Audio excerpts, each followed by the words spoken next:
नमस्कार दोस्तों, मैं किस्साबाज वाला लेकर आया हूँ विश्वविख्यात लेखकों की कहानियों का गुच्छा। दोस्तों, अगर हमारी कहानी आपको पसंद आए तो इसे लाइक, सब्सक्राइब और शेयर जरूर करें। तो आइए बिना देर किए शुरू करते हैं हम आज की कहानी। कहानी का शीर्षक है दो गौरैया। घर में हम तीन ही व्यक्ति रहते हैं, माँ, पिताजी और मैं। पर पिताजी कहते हैं कि यह घर सराय बना हुआ है। हम तो जैसे यहाँ मेहमान हैं, घर के मालिक तो कोई दूसरा ही है। आंगन में आम का पेड़ है, तरह तरह के पक्षी उस पर डेरा डाले रहते हैं। जो भी पक्षी पहाड़ियों घाटियों पर से उड़ता हुआ दिल्ली पहुंचता है, पिताजी कहते हैं वह सीधा हमारे घर पहुंच जाता है, जैसे हमारे घर का पता लिखवा कर लाया हो। यहाँ कभी तोते पहुंच जाते हैं तो कभी कौवे और कभी तरह तरह की गौरैया। वह शोर मचता है कि कानों के पर्दे फट जाएं, पर लोग कहते हैं पक्षी गा रहे हैं। घर के अंदर भी यही हाल है। बीसियों तो चूहे बसते हैं, रात भर एक कमरे से दूसरे कमरे में भागते फिरते हैं। वह धामा चौकड़ी मचती है कि हम लोग ठीक तरह से सो भी नहीं पाते। बर्तन गिरते हैं, डिब्बे खुलते हैं, प्याले टूटते हैं। एक चूहा अंगीठी के पीछे बैठना पसंद करता है, शायद बूढ़ा है, उसे सर्दी लगती है। एक दूसरा है जिससे बाथरूम की टंकी पर चढ़कर बैठना पसंद है, उसे शायद गर्मी बहुत लगती है। बिल्ली हमारे घर में रहती तो नहीं, मगर घर उसे भी पसंद है और वह कभी कभी झांक जाती है। मन आया तो अंदर आकर दूध पी गई, न मन आया तो बाहर से ही फिर आऊंगी कहकर चली जाती है। शाम होती ही दो तीन चमगादड़ कमरों के आर पार पर फैलाए कसरत करने लगते हैं। घर में कबूतर भी हैं, दिन भर गुटरगू गुटरगू का संगीत सुनाई देता रहता है। इतने पर ही बस नहीं, घर में छिपकलियां भी हैं और बर्रे भी हैं, और चींटियों की तो जैसे फौजी छावनी डाले हुए हैं। अब एक दिन दो गौरैया सीधी अंदर घुस आई और बिना पूछे उड़ उड़ कर मकान देखने लगी। पिताजी कहने लगे कि मकान का निरीक्षण कर रही है कि उसके रहने योग्य है या नहीं। कभी ये किसी रोशनदान पर जा बैठती तो कभी खिड़की पर। फिर जैसे ही आई थी वैसे ही उड़ भी गई। पर 2 दिन बाद हमने क्या देखा कि बैठक की छत में लगे पंखे के गोले में उन्होंने अपना बिछावन बिछा लिया है और सामान भी ले आई है, और मजे से दोनों बैठी गाना गा रही हैं। जाहिर है उन्हें घर पसंद आ गया था। माँ और पिताजी दोनों सोफे पर बैठे उनकी ओर देखे जा रहे थे। थोड़ी देर बाद माँ सर हिलाकर बोली, अब तो ये नहीं उड़ेंगी, पहले उड़ा देते तो उड़ जाती। अब तो इन्होंने यहाँ घोंसला बना लिया है। इस पर पिताजी को गुस्सा आया। वह उठ खड़े हुए और बोले, देखता हूँ ये कैसे यहाँ रहती है। गोरैया मेरे आगे क्या चीज़ है, मैं भी निकाल कर बाहर करता हूँ। छोड़ो जी, चूहों को तो निकाल नहीं पाए, अब चिड़ियों को निकालेंगे, माँ ने व्यंग से कहा। माँ कोई बात व्यंग में कहे तो पिताजी उबल पड़ते हैं। वह समझते हैं माँ उनका मजाक उड़ा रही हैं। वो फौरन उठ खड़े हुए और पंखे के नीचे जाकर जोर से ताली बजाई और मुंह से श कहा, बाहें झुंझलाई। फिर खड़े खड़े कूदने लगे, कभी बाहें झुलाते, कभी श शू करते। गौरैयों ने घोंसले में से सिर निकालकर नीचे की ओर झांक कर देखा और दोनों एक साथ ची ची करने लगी और माँ खिलखिलाकर हंसने लगी। पिताजी को गुस्सा आ गया, इसमें हंसने की क्या बात है। माँ को ऐसे मौक़ों पर हमेशा मजाक सूझता है। हंसकर बोली, चिड़ियाँ एक दूसरे से पूछ रही हैं कि आदमी कौन है और नाच क्यों रहा है। तब पिताजी को और भी ज़्यादा गुस्सा आ गया और वह पहले से भी ज़्यादा ऊंचा कूदने लगे। गौरैया घोंसले में से निकलकर दूसरे पंखे के डैने पर जा बैठी। उन्हें पिताजी का नाचना जैसे बहुत पसंद आ रहा था। माँ फिर हंसने लगी, ये निकलेगी नहीं जी, अब इन्होंने अंडे दे दिए होंगे। निकलेंगे कैसे नहीं, पिताजी बोले और बाहर से लाठी उठा लाए। इसी बीच गौरैया फिर घोंसले में जा बैठी। उन्होंने लाठी ऊंची उठाकर पंखे के गोले को ठकोरा। ची ची करती गौरैया उड़कर पर्दे के डंडे पर जा बैठी। इतनी तकलीफ करने की क्या जरूरत थी, पंखा चला देते तो उड़ जाती, माँ ने हंसकर कहा। पिताजी लाठी उठाए पर्दे के डंडे की ओर लपके। एक गौरैया उड़कर किचन के दरवाजे पर जा बैठी, दूसरी सीढ़ियों वाले दरवाजे पर। माँ फिर हंस दी, तुम तो बड़े समझदार हो जी, सभी दरवाजे खुले हैं और तुम गौरैयों को बाहर निकाल रहे हो। एक दरवाज़ा खुला छोड़ो, बाकी दरवाजे बंद कर दो, तभी ये निकलेंगी। अब पिताजी ने मुझे झिड़क कर कहा, तू खड़ा क्या देख रहा है, जा दोनों दरवाजे बंद कर दे।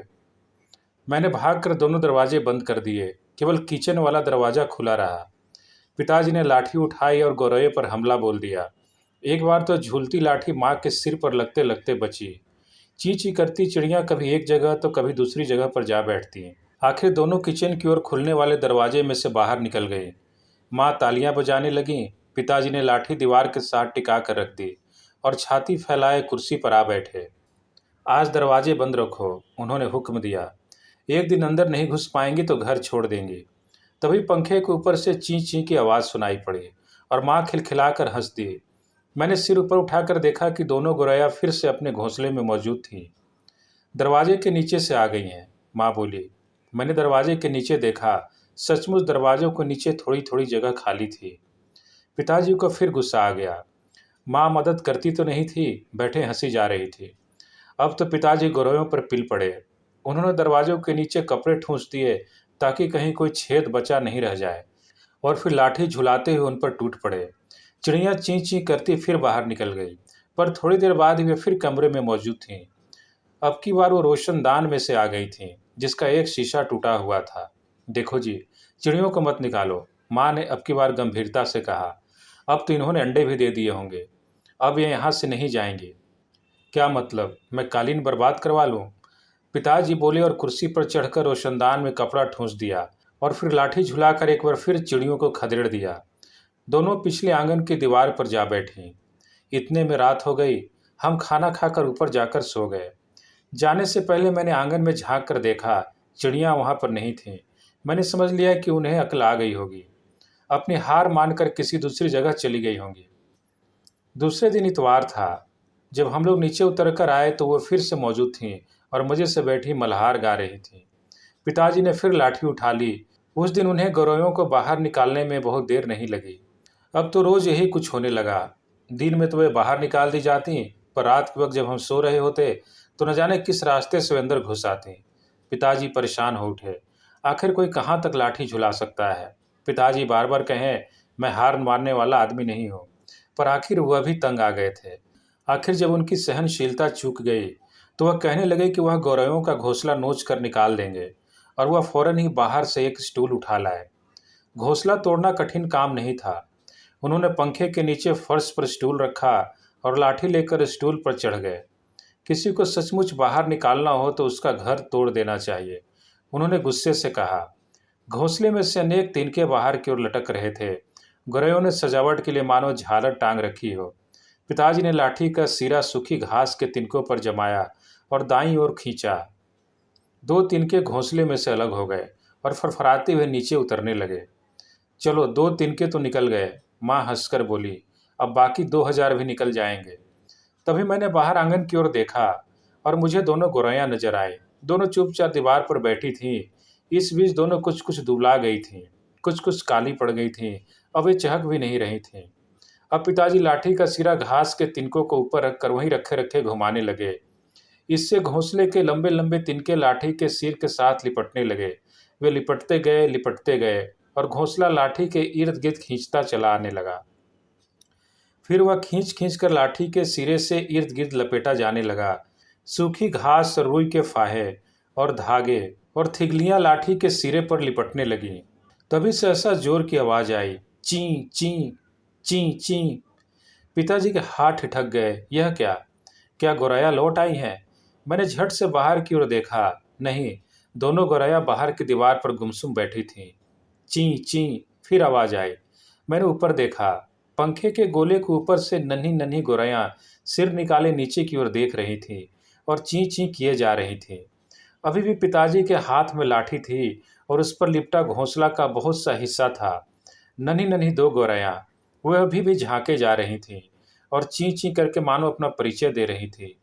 हम आ गई हैं। हमारे माँ बाप कहाँ हैं? मैं अवाक उनकी ओर देखता रहा।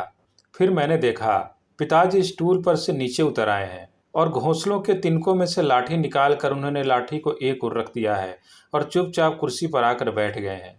इसी बीच माँ कुर्सी पर से उठी और सभी दरवाजे खोल दिए। नन्ही चिड़ियाँ अभी भी हाँफ हाँफ कर चिल्लाए जा रही थीं और अपने माँ बाप को बुला रही थीं। उनके माँ बाप झट से उड़कर अंदर आ गए और ची ची करते उनसे जा मिले और उनकी नन्ही नन्ही चोंचों में चुग्गा डालने लगे।